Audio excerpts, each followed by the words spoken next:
स्वागत करता हूं हमारे PSRM स्टडी चैनल में। हम लोग आज करने वाले हैं क्लास 10 के इकोनॉमिक्स से second chapter sectors of Indian economy में।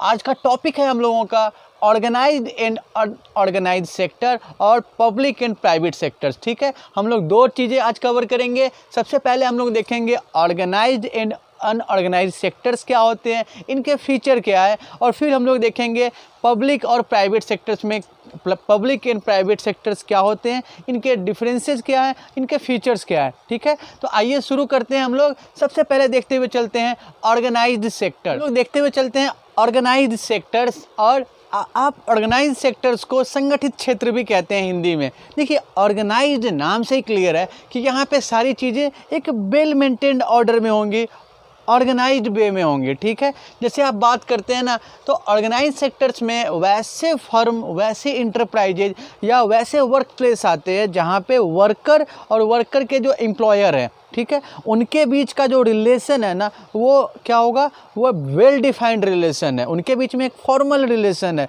जहाँ पे सारे टर्म्स एंड कंडीशन अच्छे से डिफाइन किए गए हैं। ठीक है ना।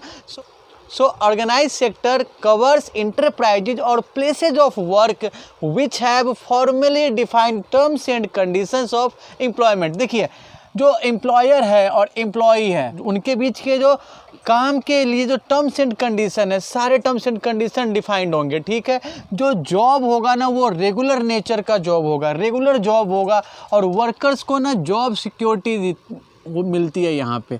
ठीक है, workers have job security in organised sectors. ठीक है, द नेचर ऑफ जॉब और the detail of job has been decided on paper, is well defined on paper between the employer and the employee. कौन सा job करना है, सारे terms and condition यहाँ पे दोनों के बीच में डिफाइंड होते हैं। ठीक है, इनमें जो भी तरीका होता है फॉर्मल होता है, ठीक है, ऑफिशियल वे में सारी चीज़ें होती है। तो ये जो तरीका है इनका ठीक है, फॉर्मल तरीका है। Due to the presence of formal procedures it is known as organised sector. Organised sectors हम किस लिए बोलते हैं, क्योंकि यहाँ जो काम करने का प्रोसीजर है, ठीक है, वो फॉर्मल प्रोसीजर है। ऑफिशियली सारी चीज़ें यहाँ पे होती है, रिटन फॉर्म में होती है। ठीक है, जो ऑर्गेनाइज्ड सेक्टर्स हैं वो क्या होते हैं, रजिस्टर्ड होते हैं गवर्नमेंट के अंडर। ठीक है, अलग अलग कानून है। ठीक है, तो चाहे ट्रस्ट हो, बिजनेस हो, पार्टनरशिप फर्म हो, जो भी बिजनेस फॉर्म जो भी हो, बिजनेस का जो भी फॉर्म हो, इकोनॉमिक एक्टिविटी का वो जो भी फॉर्म हो, उसके हिसाब से अलग अलग रेगुलेशन है हमारे। ठीक है, तो रेगुलेशन के अंडर ये गवर्न होते हैं। These are registered by the government and follows various laws. देखिए, गवर्नमेंट के ना बहुत सारे कानून जो होते हैं उनको ये फॉलो करते हैं, चाहे वो फैक्ट्री लॉ हो, चाहे वो लेबर एक्ट हो, चाहे वो मिनिमम वेज एक्ट हो, ठीक है, या पेंशन से रिलेटेड स्कीम हो, मेडिकल फैसिलिटी से रिलेटेड स्कीम हो। तो गवर्नमेंट के जो भी कानून होते हैं, चाहे वो कंपनी से रिलेटेड हो, चाहे वो लेबर के इंटरेस्ट से रिलेटेड हो, ऑर्गेनाइज सेक्टर्स को फॉलो करना पड़ता है। ठीक है ना। उसके बाद देखिए, यहाँ पे हम क्या देख रहे हैं कि ऑर्गेनाइज सेक्टर जो है वो गवर्नमेंट के रेगुलेशन में आता है, ये चीज़ हम देख रहे हैं। ठीक है, in this sector workers have better working condition. देखिए, ऑर्गेनाइज सेक्टर में फ़ायदा क्या मिलता है कि वर्किंग कंडीशन बेटर होगा। ठीक है, पेड लीव्स मिलते हैं वर्कर्स को, या जो भी वर्कर हैं यहाँ पे काम कर रहे हैं उनको पेड लीव मिलता है। लीव के अलावे और भी तरीके से उनको अलावेंस मिलता है और फैसिलिटीज़ मिलती है। मेडिकल फैसिलिटीज़ हो गए, जॉब सिक्योरिटी हो गए, पेड लीव हो गए, बेटर वर्किंग कंडीशन हो गए। These are the advantages of organise sector. ठीक है ना। वहीं हम लोग बात देखिए, यहाँ पे ये तो पता है ना कि जॉब सिक्योरिटी है, पेड लीव्स है, टर्म्स एंड कंडीशन डिफाइन है, गवर्नमेंट के लॉ के अंडर आते हैं। तो गवर्नमेंट के लॉ के अंडर है तो यहाँ पे क्या होगा, लेबर के इंटरेस्ट को, वर्कर्स के इंटरेस्ट को हैरास नहीं किया जा सकता है। लेकिन जब हम बात करते हैं अनऑर्गेनाइज्ड सेक्टर्स की, तो यहाँ क्या है ना कि ये गवर्नमेंट के साथ रजिस्टर्ड नहीं होते हैं। These are not registered with the government and normally ये गवर्नमेंट के रेगुलेशन से, गवर्नमेंट के मॉनिटरिंग से बाहर होते हैं। ठीक है ना। यहाँ पे देखिए, जो एडवांटेज आपको ऑर्गेनाइज सेक्टर में लोगों को मिल रहा है, वर्कर्स को मिल रहा है, वो ऑर्गेनाइजेशन से, उस एडवांटेज से अनऑर्गेनाइज सेक्टर्स के वर्कर डिप्राइव्ड होते हैं। जैसे अनऑर्गेनाइज सेक्टर में labour do not have paid leave. ठीक है, इनके पास क्या होता है, जॉब कंडीशन अच्छी नहीं होती, वर्किंग कंडीशन अच्छी नहीं होती है, जॉब सिक्योरिटी नहीं होता है, वेज के अलावे और एक्स्ट्रा अदर एडिशनल फैसिलिटी जिनको नहीं मिलती है, ठीक है ना। सो हम लोग इन चीज़ के आधार पे ऑर्गेनाइज सेक्टर और अनऑर्गेनाइज सेक्टर के बीच में डिफ्रेंशिएट कर सकते हैं, ठीक है। अब हमें ये देखना है, देखिए ऑर्गेनाइज सेक्टर में तो आपको पता है कि लेबर या वर्कर के इंटरेस्ट को फोकस किया जाता है, केयर किया जाता है। यहाँ पे वर्कर्स के इंटरेस्ट को इग्नोर किया जाता है और गवर्नमेंट के ज्यूरिडिक्शन में, गवर्नमेंट के रेगुलेशन में भी ये कवर नहीं हो पा रहा है। तो गवर्नमेंट के तरफ से या ऐसे कौन कौन से स्टेप्स लिए जाने चाहिए जो अनऑर्गेनाइज सेक्टर के वर्कर्स के इंटरेस्ट को प्रोटेक्ट करते हों, ठीक है। तो हम लोग देखते हुए चलते हैं steps taken to take care और steps that should be taken towards the interest of workers employed in unorganised sector, ठीक है ना। तो हम लोग देखते हुए चलते हैं कि कौन कौन से स्टेप्स अनऑर्गेनाइज सेक्टर के वर्कर्स के बेटरमेंट के लिए, वर्कर्स के इंटरेस्ट के लिए लेने चाहिए, ठीक है। तो हम लोगों ने देखा है ऑर्गेनाइज सेक्टर और अनऑर्गेनाइज सेक्टर, ठीक है। देखिए हम लोगों ने ये तो नोटिस किया ना कि अनऑर्गेनाइज सेक्टर में वर्कर्स के इंटरेस्ट जो हैं वो केयर नहीं किए जाते हैं, इग्नोर किए जाते हैं। तो कौन कौन से स्टेप्स लिए जाने चाहिए ताकि वर्कर के इंटरेस्ट्स को, वर्कर के हितों की रक्षा की जा सके, प्रोटेक्ट किया जा सके, ठीक है। देखिए सबसे पहले गवर्नमेंट को ना क्या करना चाहिए, गवर्नमेंट शुड क्रिएट और develop alternative sources of occupation, ठीक है, ठीक है। गवर्नमेंट को ना एग्रीकल्चर से वर्क फोर्स का बर्डन रिड्यूस करके उन्हें और जगह एम्प्लॉय करना चाहिए। ऐसी कोशिश की जानी चाहिए जिससे एग्रीकल्चर से वर्क फोर्स क्या होंगे, शिफ्ट हो और जगह पे। गवर्नमेंट को ना पावर में, फाइनेंस में, स्किल डेवलपमेंट में, इंफ्रास्ट्रक्चर में, इन सब चीज़ों में इन्वेस्ट करना चाहिए, ठीक है। क्या क्या देख रहे हैं हम लोग, पावर हो गए, फिनेंस हो गए, स्किल डेवलपमेंट, इंफ्रास्ट्रक्चर, यहाँ पे डेवलपमेंट करना चाहिए जिससे क्या होगा, अल्टरनेटिव सोर्स ऑफ ऑक्यूपेशन हम लोग जनरेट कर सकते हैं।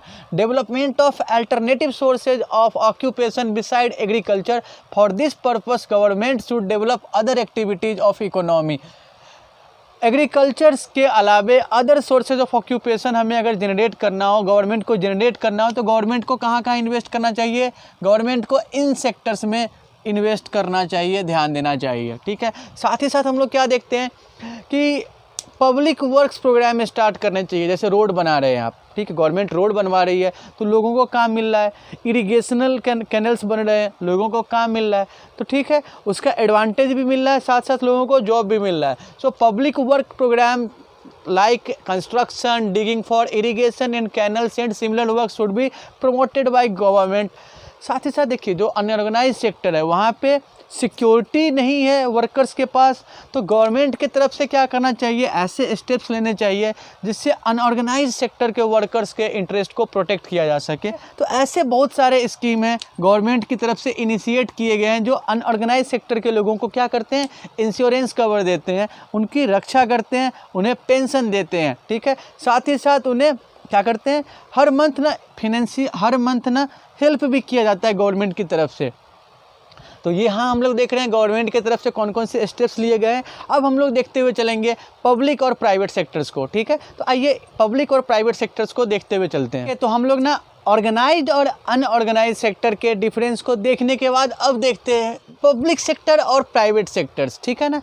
इकोनॉमिक एक्टिविटीज़ में पब्लिक सेक्टर्स और प्राइवेट सेक्टर्स क्या होते हैं, देखिए पब्लिक सेक्टर्स जब हम कहते हैं तो हमारा सेंस होता है वैसे इंटरप्राइज से, इंटरप्राइज या अपना कंपनी कह सकते हैं, फर्म कह सकते हैं, इंटरप्राइज हम लोग लेके चलते हैं, ठीक है। तो पब्लिक सेक्टर कहने का मतलब हमारा वैसी इंटरप्राइज से है जिसके ऊपर किसका कंट्रोल हो, जिसके ऊपर ऑनरशिप हो गवर्नमेंट का, ठीक है ना।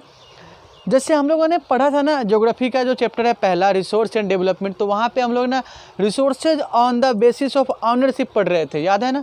वहाँ पे हम लोगों ने देखा था नेशनल रिसोर्सेज, ठीक है, और private resources, international resources, community resources, ये कुछ टाइप थे ना। यहाँ पे हम लोग उस चीज़ को भी सेंस कर सकते हैं कि जो पब्लिक इंटरप्राइजेज होंगे, पब्लिक सेक्टर्स होंगे, वो गवर्नमेंट के अंडर में होंगे, ठीक है। जैसे आप एग्जांपल ले सकते हैं भेल, Bharat heavy electricals limited, NTPC, national thermal power corporation, ONGC, oil and natural gas corporation, steel authority of India limited जिसको आप सेल कहते हैं। तो these are examples of public sectors, ठीक है ना।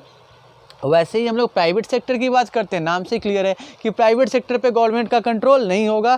प्राइवेट सेक्टर्स में वैसे एंटरप्राइज आएंगे जो ऑनरशिप में होंगे इंडिविजुअल्स के। इंडिविजुअल कहने का मतलब किसी एक आदमी या एक ग्रुप के अंडर में, ठीक है ना। जैसे हम लोग रिलायंस की बात करते हैं तो अंबानी ग्रुप के अंडर में, अंबानी के अंडर में है, ठीक है।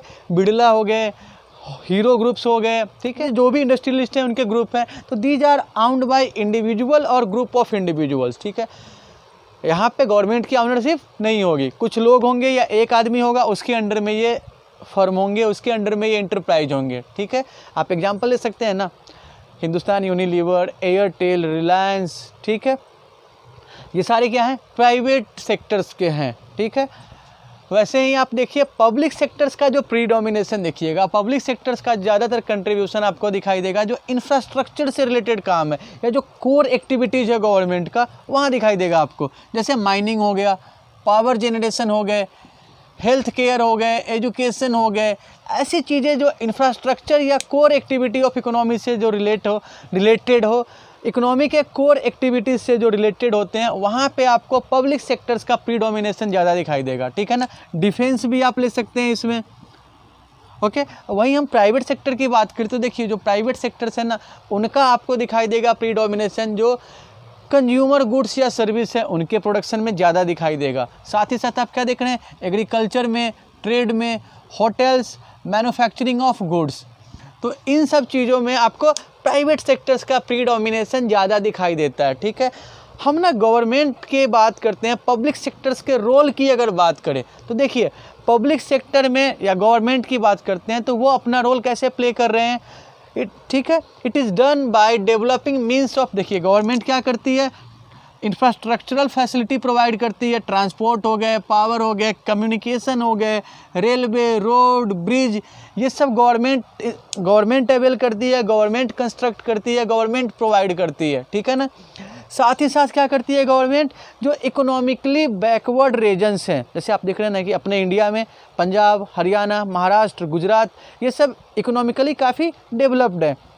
वहीं बिहार हो गए, नॉर्थ ईस्ट के रीजन्स हो गए, तो यहाँ पे अभी इंडस्ट्रियल डेवलपमेंट या इकोनॉमिक डेवलपमेंट बहुत ज़्यादा नहीं हुआ है। तो गवर्नमेंट क्या करती है, जो इंडस्ट्रियली या इकोनॉमिकली बैकवर्ड रीजन्स है वहाँ पे इंडस्ट्रीज सेटअप करेंगे, जिससे क्या होगा कि जो रीजनल इकोनॉमिक डिस्पेरिटी है या दो रीजन्स के बीच में जो इकोनॉमिक गैप है उसको क्या किया जा सके, उसको मेंटेन किया जा सके, उसको रिड्यूस किया जा सके, ठीक है ना। तो setting of industries in economically backward regions to reduce regional economic disparity, clear है ये पॉइंट, ठीक है। उसके बाद हम लोग देखते हैं कि गवर्नमेंट या पब्लिक सेक्टर क्या करते हैं, प्राइवेट सेक्टर को भी इनकरेज करते हैं कि वो भी इंडस्ट्री सेटअप करे, जो बैकवर्ड रीजन्स है वहाँ पे इंडस्ट्री सेटअप करे, ठीक है, ताकि जो एम्प्लॉयमेंट जनरेशन का बर्डन है वो गवर्नमेंट पे ही पूरा का पूरा नहीं है, ठीक है। सो प्राइवेट फर्म्स और private companies, private sectors are also motivated और encouraged by the government to set up industries and create employment in